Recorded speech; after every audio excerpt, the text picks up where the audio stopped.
വാർത്തകൾ തുടരുന്നു. കൊടിയമ്പുഴ ദേവസ്വത്തിന്റെയും ശ്രീപുരം താന്ത്രിക ഗവേഷണ കേന്ദ്രത്തിന്റെയും സംയുക്താഭിമുഖ്യത്തിൽ നടത്തുന്ന വരുണ മഹായജ്ഞത്തിന് തുടക്കമായി. വൈകിട്ട് യോഗിനിമാതയുടെ പാതുക ഘോഷയാത്ര നടന്നു. അഡ്വക്കേറ്റ് ഗോവിന്ദ് ഭരത് നേതൃത്വം നൽകി.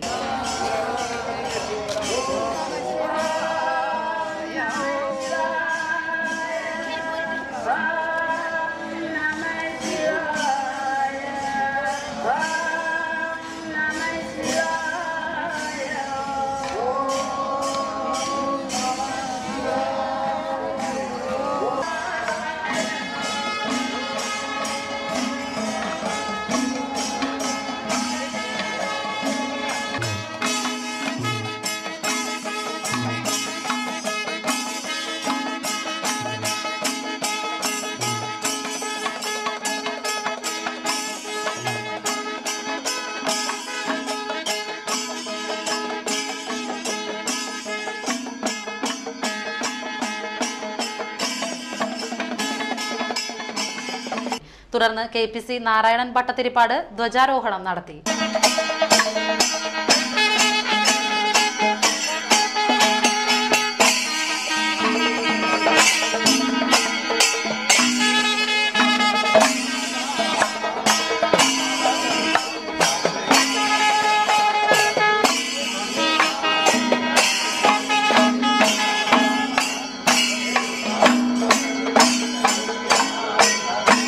ഡോക്ടർ ലക്ഷ്മി കുമാരി ദീപപ്രജ്വലനം നടത്തി. തുടർന്ന് സ്ഥലശുദ്ധി, കീലക സ്ഥാപനം, വാസ്തുബലി എന്നിവ നടന്നു. എടമുട്ടം പാലപ്പെട്ടി സരസ്വതി വിലാസം UP സ്കൂൾ വാർഷികവും അധ്യാപക രക്ഷാകർതൃ ദിനവും സിനിമാ സീരിയൽ താരം ലിഷോയ് ഉദ്ഘാടനം ചെയ്തു. നിങ്ങൾക്കെല്ലാം അറിയാവുന്ന കഴിപ്പുറം വിജയൻ, അദ്ദേഹം എന്റെ ഗുരുനാഥനാണ്. നാടകരംഗത്ത് എന്നെ എന്തെങ്കിലും പഠിപ്പിച്ചിട്ടുള്ളത് അദ്ദേഹമാണ്.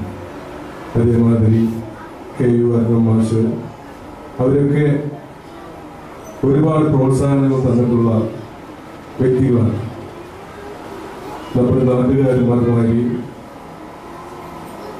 ഞങ്ങളെ ചെറുപ്പത്തിലെ നാടകം കളിച്ച് നടക്കുമ്പോൾ തന്നിട്ടുള്ള സ്നേഹവും പ്രോത്സാഹനവും ഒരിക്കലും മറക്കാൻ പറ്റില്ല.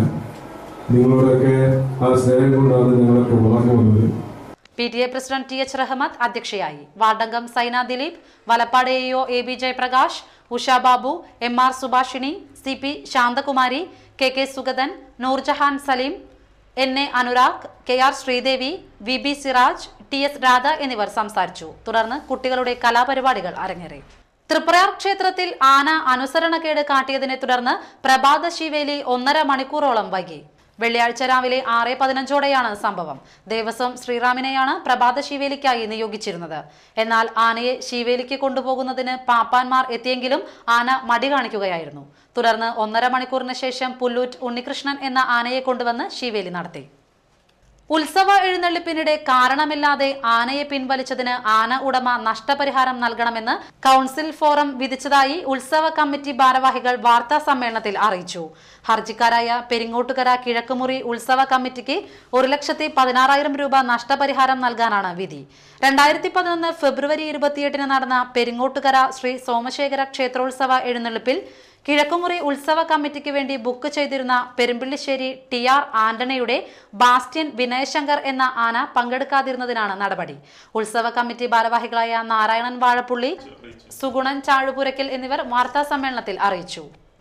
കിണറ്റിൽ നിന്ന് പാമ്പിനെ പിടികൂടുന്നതിനിടെ കടിയേറ്റ മധ്യവയസ്കൻ മരിച്ചു. എടതിരിഞ്ഞി ചെട്ടിയാൽ ജോസഫ് മകൻ ഡെന്നിയാണ് മരിച്ചത്. 48 വയസ്സായിരുന്നു. വെള്ളിയാഴ്ച ഉച്ചയ്ക്ക് 12 മണിയോടെ എടതിരിഞ്ഞി പോസ്റ്റ് ഓഫീസ് പരിസരത്തെ ആൾതാമസമില്ലാത്ത പറമ്പിലെ കിണറ്റിൽ നിന്ന് പാമ്പിനെ പിടികൂടുന്നതിനിടയിലാണ് കടിയേറ്റത്. കിണറ്റിൽ നിന്ന് പാമ്പിനെ പിടിച്ച് പുറത്തിറങ്ങിയ ഡെന്നിസിന്റെ കയ്യിൽ നിന്ന് രക്തം വരുന്നത് കണ്ട് ചോദിച്ചപ്പോൾ കിണറിന്റെ വശങ്ങളിൽ തട്ടി മുറിഞ്ഞതെന്നായിരുന്നു മറുപടി. പാമ്പിനെ തല്ലിക്കൊന്ന ശേഷം വീട്ടിൽ പോയപ്പോഴാണ് അദ്ദേഹത്തിന് ദേഹാസ്വാസ്ഥ്യം അനുഭവപ്പെട്ടത്. ഉടൻ തന്നെ ഇരിങ്ങാലക്കുട സഹകരണ ആശുപത്രിയിൽ എത്തിച്ചെങ്കിലും മരണം സംഭവിക്കുകയായിരുന്നു. മതിലകം സെന്റ് ജോസഫ് കോൺവെന്റ് ജീവനക്കാരി കൊച്ചുത്രേസയാണ് ഭാര്യ. ഏഞ്ചൽ, അമല മരിയ, അന്ന ജോസ് എന്നിവർ മക്കളാണ്. സംസ്കാരം ശനിയാഴ്ച 3 മണിക്ക് ചേലൂർ സെന്റ് മേരീസ് ചർച്ചിൽ നടക്കും. എടത്തിരുത്തിയിൽ യുവതിയെ തൊട്ടടുത്ത വീട്ടിലെ കിണറ്റിൽ മരിച്ച നിലയിൽ കണ്ടെത്തി. വാഴപ്പള്ളി വീട്ടിൽ പരേതനായ യോഹന്നാന്റെ മകളും പാലമറ്റത്ത് എലമ്പലശ്ശേരി ജോയ്രാജന്റെ ഭാര്യയുമായ സുനിയെയാണ് മരിച്ച നിലയിൽ കണ്ടെത്തിയത്. 38 വയസ്സായിരുന്നു. ഇന്ന് രാവിലെ 6:30 പള്ളിയിലേക്ക് പോയ സുനിയെ കാണാതായതിനെ തുടർന്ന് നടത്തിയ അന്വേഷണത്തിലാണ് തൊട്ടടുത്ത പുളിക്കൻ കൊച്ചുവാറുവിന്റെ വീട്ടുകിണറ്റിൽ മൃതദേഹം കണ്ടെത്തിയത്. ഇരിങ്ങാലക്കുടയിൽ നിന്ന് ഫയർഫോഴ്സ് എത്തി മൃതദേഹം പുറത്തെടുത്തു. സുനിക്ക് മാനസിക രോഗമുള്ളതായി വീട്ടുകാർ പറഞ്ഞു. മതിലകം പോലീസ് സ്ഥലത്തെത്തി മേൽനടപടികൾ സ്വീകരിച്ചു. പ്രധാന വാർത്തകൾ വീണ്ടും. കാറളം പുല്ലത്തറയിൽ പ്രധാന പൈപ്പ് ലൈൻ പൊട്ടിയതിനെ തുടർന്ന് തീരദേശ പഞ്ചായത്തുകളിൽ കുടിവെള്ള വിതരണം മുടങ്ങി. തനിമ സ്മൃതി പദം നാടിന് മുതൽക്കൂട്ടാകുമെന്ന് മുഖ്യമന്ത്രി ഉമ്മൻചാണ്ടി. വലപ്പാട് ബീച്ചിൽ വരുണ മഹായജ്ഞത്തിന് തുടക്കമായി.